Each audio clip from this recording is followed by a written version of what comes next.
কোরআনে কারীম সূরা ওয়াকিয়ার ৭৭, ৭৮, ৭৯ নাম্বার আয়াত দিয়ে আমরা দলিল দেই যে ওযু ছাড়া কোরআন শরীফ ধরা যাবে না। এটা একটা সূক্ষ্ম ষড়যন্ত্র। যদিও মতভেদ আছে শব্দটা নিয়ে, কিন্তু তারপরও আমার মনে হয় ষড়যন্ত্র এটা।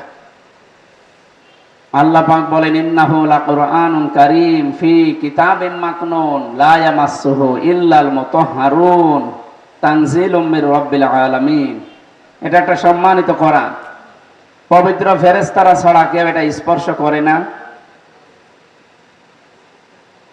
এটা সুরক্ষিত করা আছে সংরক্ষিত জায়গায়। মহান রব্বুল ইজ্জাত ওয়াল জালালের পক্ষ থেকে এটা নাযিল হয়েছে। এই যে কথাগুলো বললাম, এর ভেতরে ওযু ছাড়া ধরা যাবে না এই শব্দ আছে? বলেন। এটা ক্লাস চলছে, ৪৫ মিনিট ক্লাস হবে। একেবারে ছাত্র ছাত্রীদের মতো জমে থাকবেন, জবাব দেবেন বুঝে শুনে। এই যে শব্দগুলো বললাম বাংলা, এর ভেতরে ওযু ছাড়া ধরা যাবে না এরকম কথা আছে?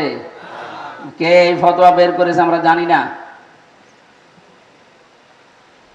আপনি অন্যান্য দেশে যারা আছে দেখবেন এই মানুষগুলো তাদের ধর্মীয় গ্রন্থ, যদিও বিশেষ করে হিন্দুটা বাদ দিয়ে, হিন্দু ধর্ম বাদ দিয়ে অন্যান্য ধর্মগ্রন্থে আমি দেখেছি, বিশেষ করে খ্রিস্টান, বৌদ্ধ, ইহুদি, এই মানুষগুলোর সাথে বাইরের দেশে যাওয়ার পরে মিশে দেখেছি এরা এদের ধর্মীয় গ্রন্থগুলো এত চর্চা করে, এত বেশি পড়ে। আমরা যদি ধর্মীয় গ্রন্থকে ওই হিসাবে পড়তাম, এদেশের শিরিক বেদাত এমনি বন্ধ হয়ে যেত। আজকের এই দিনে আহ্বান জানাচ্ছি, আগামী বছর যদি এই ময়দানে আবার এই অনুষ্ঠান হয়, একটা বছর সময় পাবেন। আজকে থেকে এই কড়া সিদ্ধান্ত নিয়ে বাড়ি যাবেন। প্রতিদিন ২-৩ আয়াত করে আমি আরবি পড়ার পরে নিচের বাংলাটা আর ব্যাখ্যাটা পড়বো সারাদিন ২৪ ঘন্টার ভেতরে। আপনি একটা বছরের ভেতরে রাখেন, পুরাটা শেষ হয়ে যাবে। আমি গ্যারান্টি দিতে পারি আপনাকে জীবনেও কেউ আর বেঁচে থাকা অবস্থায় শিরিক বেদাত করাতে পারবে না ইনশাআল্লাহ। এর ভেতরে শুধু বাংলা অর্থ পড়লে এইটা পেয়ে যাবে। ব্যাখ্যা বিশ্লেষণ যদি বুঝে বুঝে পড়েন, আপনি তো সময় সোহাগা হয়ে যাবেন। আশা করছি আগামী বছর এই দিন আসার আগে পুরাটা যেন আমরা প্রত্যেকে, অন্তত যারা পড়তে পারি, যারা পারি না, শিখে যেন পুরাটা শেষ করার তৌফিক আল্লাহ দান করেন। এখানে যে শব্দগুলো আছে ব্যাখ্যা বিশ্লেষণ করলে আমরা যেটা দেখি, ফি কিতাবিন মাকনুন, মাকনুন শব্দের শাব্দিক অর্থ সুরক্ষিত জায়গা।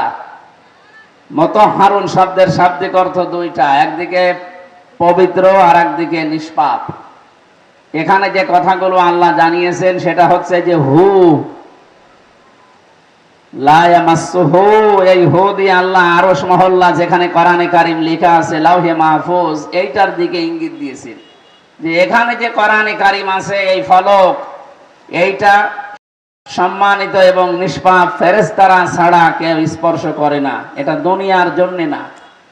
হ্যাঁ, বড় নাপাকি যদি আপনার শরীরে থাকে, স্বপ্ন দোষ অথবা স্ত্রী সহবাস, এই দুইটা বাদ দিয়ে বাকি ছোটখাটো আপনার এমনিতেই ওযু নেই, আপনি কোরআন ধরে পড়তে পারবেন না, তো আপনি জীবন চালাবেন কি দিয়ে?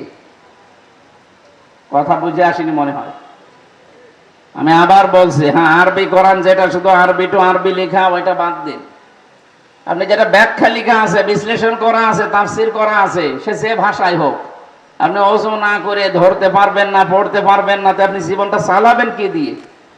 একটা মানুষ যদি ৭০ বছর বেঁচে থাকে, ৭০ বছর ওযু করে থাকা সম্ভব? খুব বেশি হলেও মনে হয় ১৫ থেকে ২০ বছর একাধারে ওর ওযু করা সম্ভব। বাকি ৩০-৩৫ বছর ওর ওযু থাকা সম্ভব না, কারণ ঘুমের ভেতরে যায়, এমনিতে বাইরের সময় যায়।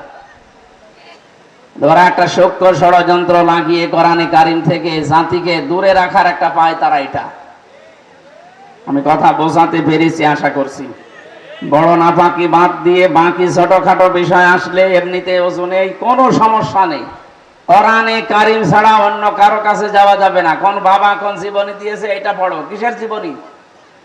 এই পৃথিবীতে পড়তে হলে কোরআনের কোন আয়াত নিয়ে চিন্তা ভাবনা করে পড়া দরকার। আল্লাহ রাব্বুল আলামিন এই জন্য সবার জন্য যেহেতু উন্মুক্ত ওপেন করে দিয়েছেন।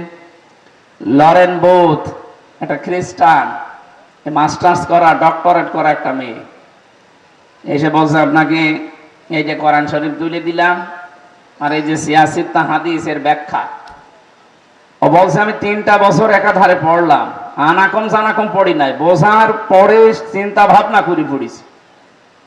3 বছর একাধারে পড়া কোরআন শেষ করার পরে আমি 53 জায়গায় লাল দাগ দিয়েছিলাম যে ভুল পাওয়া গেছে। কিন্তু আমি যখন মুসলমান হয়ে গেছি তখন সাংবাদিক সম্মেলন করে বলেছি, দেখেন আমি একজন খ্রিস্টান, তামাম দুনিয়ায় সবচাইতে বেশি মানুষ বাস করে খ্রিস্টান ধর্মে, সেই ধর্ম বাদ দিয়ে পৃথিবীর 2য় স্থানে আছে ইসলাম।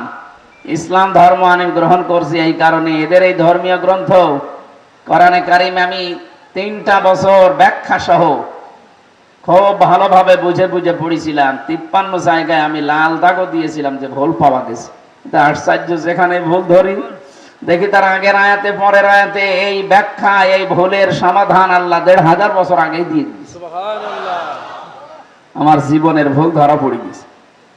আমি আর আমার ওই খ্রিস্টান ধর্মে নেই, আমি মুসলমান হয়ে গেলাম। আপনারা চাই মনে করে এই মহিলাকে ওই দিন যদি এই মুসলমান কোরআনে কারিম না দিয়ে বাবার জীবনী দিত, ও তো মনে হয় মুসলমান হয়ে যেত। বাবার জীবনী পড়তো আর দেখতো বাবা হুক্কা খায়। কথা বলছেন এখন কি বেশি বলে ফেললাম? এরকম বাবা দেশে ছিল না?